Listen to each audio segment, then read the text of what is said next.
Last meeting nyo na of the year bago magbakasyon ng mga empleyado. International ang meeting, may kasama kayong mga Westerners. Patapos na ang meeting, nagpaalam na kayo sa isa't isa.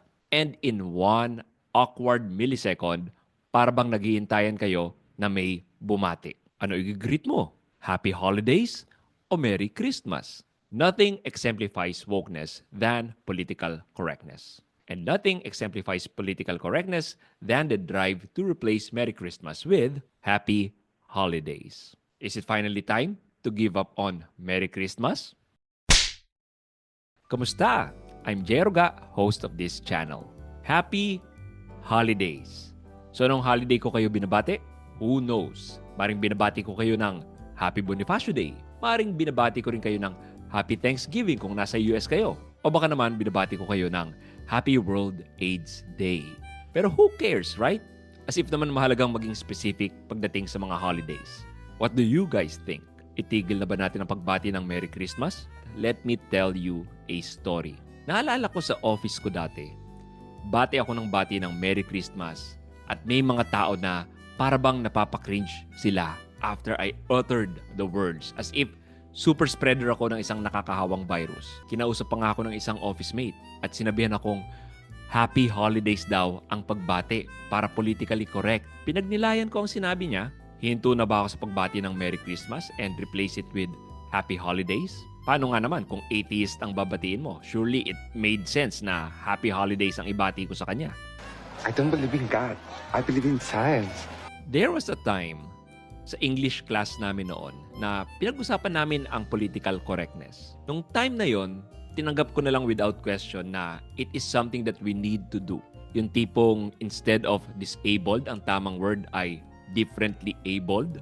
Instead of pandak o unano, dapat vertically challenged. Tapos, kailangan daw gender neutral ang lahat ng words. Daw.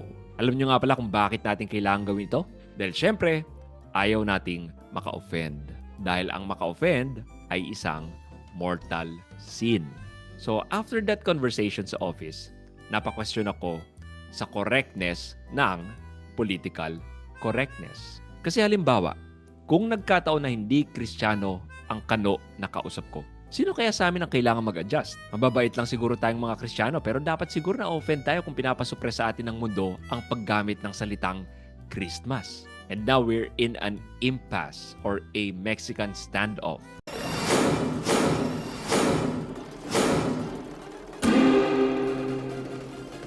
Ang mga ibang tao na nagde-defend ng Happy Holidays, sinasabi nila na hindi daw pagiging PC kaya nila binabati tayo nito. Marami daw kasing holidays between Christmas and New Year.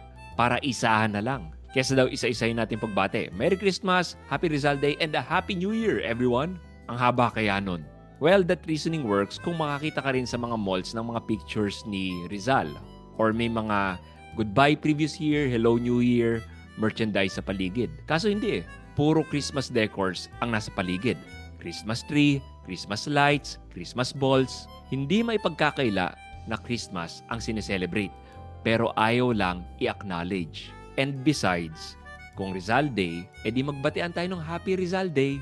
Kawawa naman ang ating pambansang bayani kung ibabundle natin siya sa isang generic na pagbati. Tsaka sino ba yung nagbabati ng Happy Holiday sa Rizal Day? Sino din ba yung nag-New Year's countdown ng 10, 9, 8, 7, 6, 5, 4, 3, 2, 1.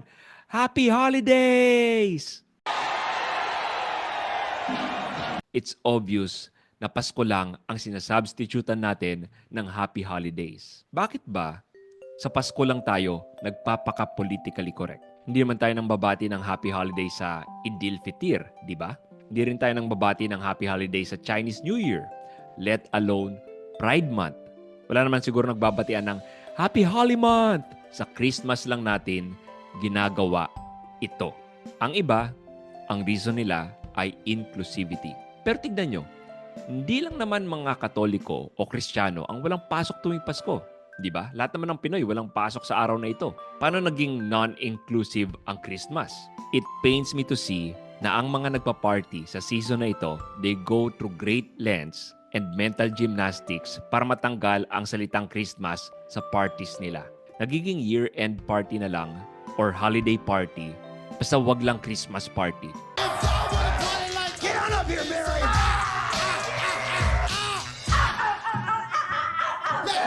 before we continue, if you're getting value from this video, mag-subscribe naman kayo. Or else, wala lang. Hit that notification bell na rin and like button. Kamusta ang experience nyo sa office? Same lang din ba sa akin? Let me know sa comment section.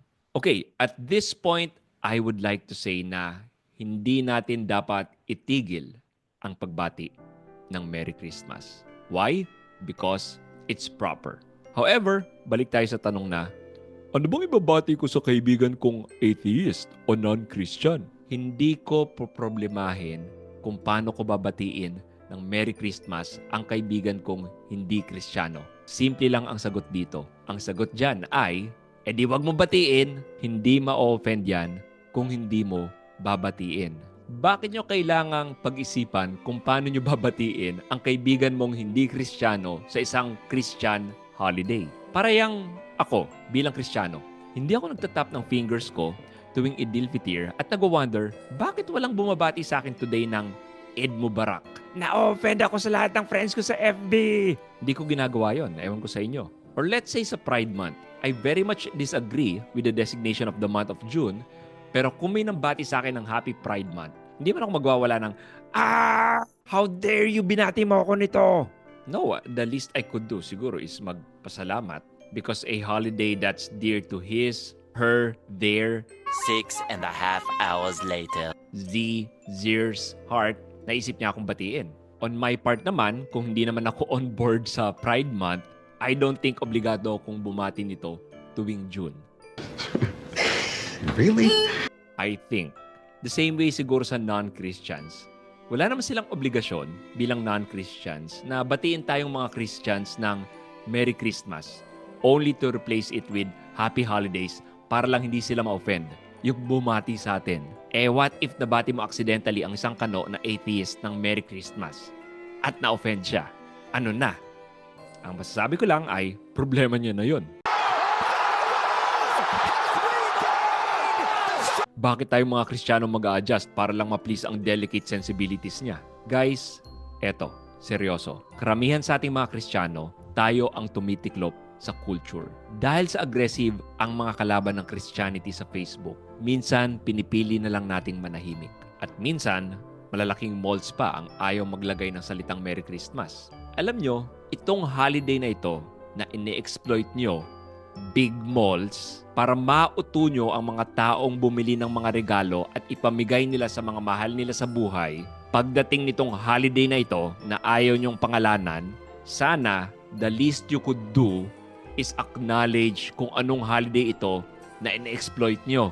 Kasi kung wala itong araw na ito, walang reason magbigay ng regalo sa araw na yon. Kaya mahiya naman kayo kay Kristo. So anong mall ang tinutukoy ko? Isa dito ang... So, Merry Christmas ang pagbate. Okay? Have a very Merry Christmas! Kahit nasaan ka pang lupalop ng mundo. Hindi dapat kinahihiya ang pagbati ng Merry Christmas. Pag may bumati sa'yo ng Happy Holidays, sagutin mo ng Merry Christmas. Then enjoy nyo na lang ang malaking shock sa mukha niya after niyang marinig ang Merry Christmas. Picturean nyo pa at share nyo sa akin. I used to have a different view on this subject because ako mismo ay isang atheist noon. What changed? Watch this video to find out.